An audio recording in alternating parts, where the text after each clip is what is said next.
కర్నూలు జిల్లా గుంతకల్ నియోజకవర్గం శాసనసభ్యులు గుమ్మనూరు జయరాం ఆదేశాల మేరకు ఆయన సోదరుడు Gutti mandal TDP party incharge Gummanur Narayana ఆధ్వర్యంలో బంటా నహాల్ గ్రామం నందు సర్పంచ్ సూరి గ్రామ పెద్దలు సమక్షంలో నూతన ఆర్టీసీ బస్సును ప్రారంభించారు. ఈ సందర్భంగా బంటా నహాల్ గ్రామానికి బస్సు సదుపాయం లేనందున గ్రామస్తులు ఇబ్బందులు పడ్డారని అన్నారు. అదేవిధంగా బంటా నహాల్ గ్రామ ప్రజలందరూ గుమ్మనూరు కుటుంబానికి కృతజ్ఞతలు తెలియజేశారు. ఈ కార్యక్రమంలో గ్రామ పెద్దలు, టీడీపీ నాయకులు, బీజేపీ కార్యకర్తలు, జనసేన నాయకులు, సైనికులు కూడా పాల్గొన్నారు.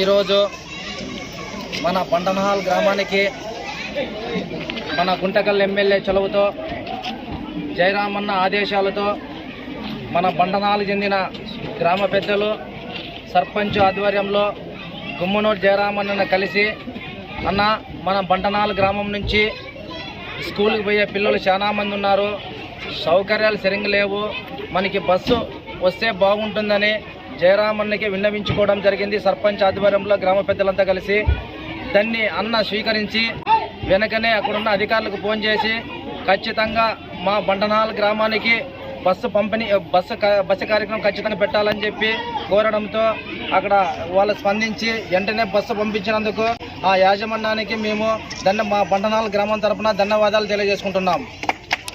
అంతేకాదు మనకి బంటనహాల్ గ్రామానికి గుంటకల్కి అనుబంధ సంబంధాలు దగ్గరుండవు కాబట్టి మనకి ఏ సౌకర్యం కావాలన్నా ఇట్లా తిరిగిపోవాలంటే మనకి 15 నుంచి 20 కిలోమీటర్లు అవుతుంది. కాబట్టి మనకి అన్న గుమ్మనూరు జయరామన్న గుంటకల్ ఎమ్మెల్యే కాబట్టి